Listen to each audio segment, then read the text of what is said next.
బయటికెళ్ళండి, patient ని rest తీసుకోనివ్వండి.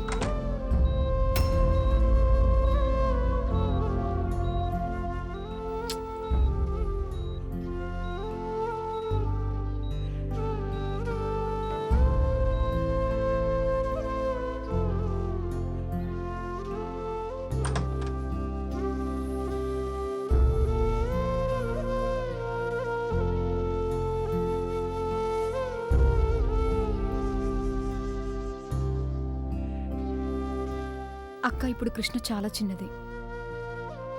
ఇప్పుడే నువ్వు తనకి తన అనారోగ్యం గురించి ఎందుకు చెప్పేశావు? బజో కబిరాగా తకమక బాగా. దండం పెట్టు, దండం పెట్టు. శ్రవణ సుసై దాసస సీసా. దీని అర్థమేంటంటే, ఎప్పుడైతే యోగ వైరాగ్యం, తపం అంటే యజ్ఞం, వీటన్నిటి గురించి రావణుడు తన చెవులారా విన్నాడు అంటే స్వయంగా లేచి పరిగెత్తుతాడు. అమ్మగారు అమ్మగారు అమ్మగారు వాళ్ళు వచ్చేసారు. ఎవరొచ్చారు గోవిందయ్య గారు? అదే అమ్మగారు, మీరు స్వయంగా వచ్చి మీరే చూడొచ్చు కదా. కంగారు పెట్టడం ఎవరైనా మీ దగ్గరే నేర్చుకోవాలి. వస్తున్నా, నేను స్వయంగా వచ్చి నేనే చూస్తాను ఎవరొచ్చారు. ప్రతి ప్రాబ్లంని ఫేస్ చేయడానికి తనకి ధైర్యం ఉండాలి కదా కరుణ. లేకపోతే బ్రతకడం చాలా కష్టమైపోతుంది. దెన్ వాట్ అబౌట్ సాగర్ అక్క?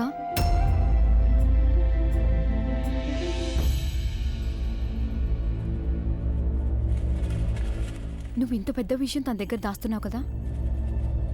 ఇన్ఫ్యాక్ట్ ఈ రోజు కూడా నువ్వు తనకి సాగర్ తన తండ్రి కాదు అని చెప్పావు. మరి ఇది కూడా అబద్ధమే కదక్కా?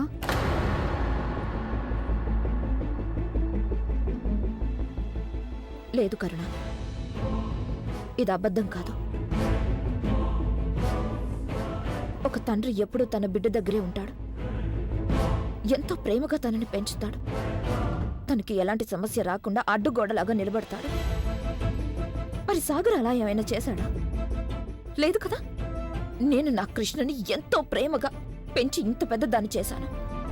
తల్లి ప్రేమతో పాటు తండ్రి ప్రేమ కూడా ఇచ్చాను. ఎండ నుంచి, దారిలో వచ్చే ముళ్ళు నుంచి కూడా నేను నా కూతుర్ని కాపాడుకుంటూ వచ్చాను, ఒంటరిగా. లేదు కరుణ, సాగర్కి మాకు ఎలాంటి సంబంధం లేదు, అంతే. తను నా కూతురికి తండ్రి కాడు, అయ్యే అవకాశమే లేదు.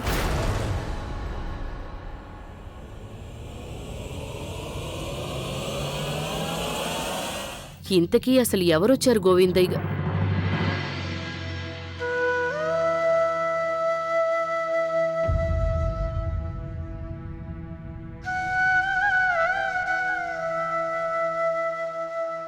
చిన్నా,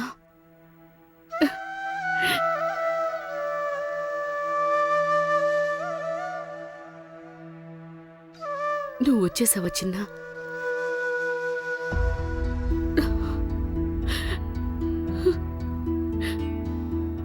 తిరిగి వచ్చేసావా చిన్నా? నాకు తెలుసు నువ్వు మీ నానమ్మ లేకుండా అస్సలు ఉండలేవని.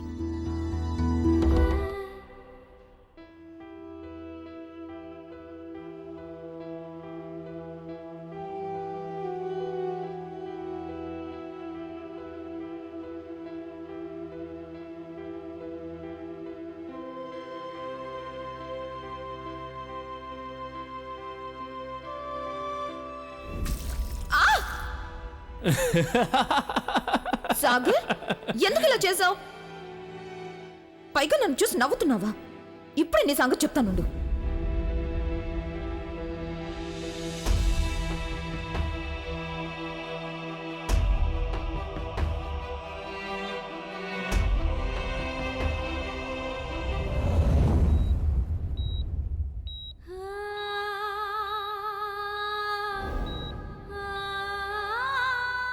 తను డాక్టర్కి ఇలా ఎందుకు చెప్పింది?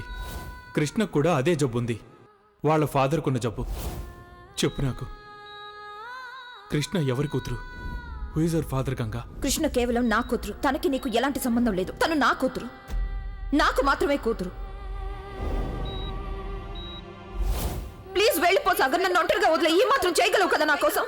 వెళ్ళి ఇక్కడి నుంచి.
పొద్దున్నే ఎవరి మొహం చూశాను, ఒక్క గేమ్ కూడా గెలవలేదు.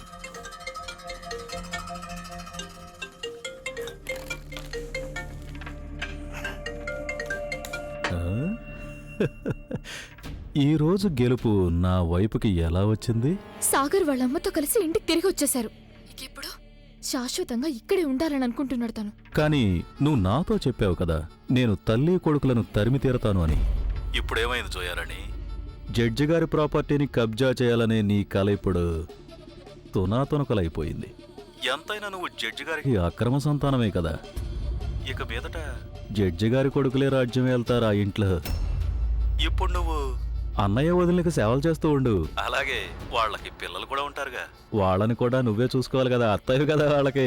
అలా ఎప్పటికీ జరగకూడదు. మనం ఇద్దరం కలిసి ఏదో ఒకటి చేయాల్సిందే. నేనేం చేయగలను? I'm sorry. జరిగిన దాన్ని నువ్వు మర్చిపో.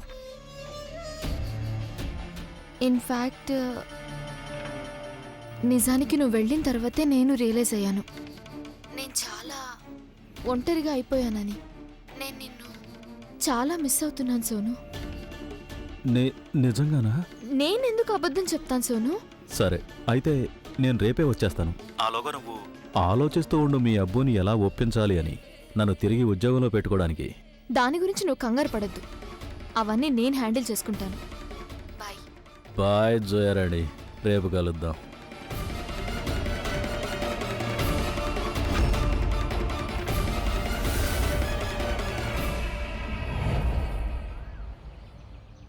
కృష్ణ డిశ్చార్జ్ అయిపోయిందా?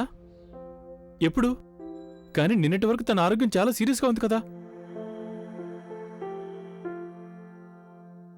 ఐ అండర్స్టాండ్, తను చాలా మొండిది. కానీ తనతో పాటు ఎవరైనా ప్రైవేట్ నర్సు ఉన్నారా? Okay okay, thanks. ఏం చేయాలి నేను? ఎలా కలవాలి కృష్ణని? నిన్న గంగ బిహేవ్ చేసిన విధానం చూస్తే తను నన్ను కృష్ణని కలవనిచ్చేలా లేదు. కృష్ణని కలవాలనిపిస్తోందా?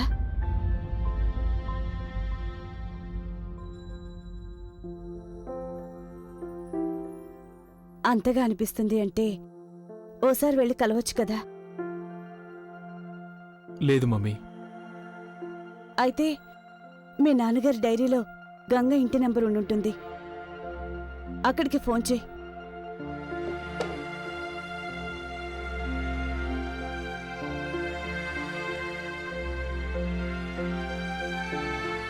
ఇదిగో, బహుశా గంగ ఈ టైంలో ఇంట్లో ఉండకపోవచ్చు. నువ్వు కృష్ణతో మాట్లాడొచ్చు కదా, ఫోన్ చేయి.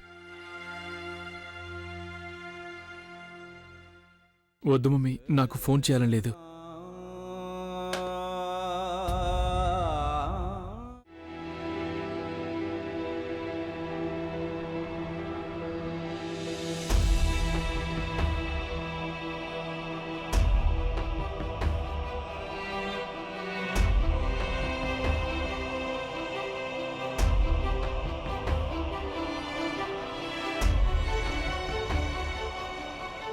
సంతోషంగా ఉండు. భగవంతుడు నీకు దీర్ఘాయుష్యునిస్తాడు.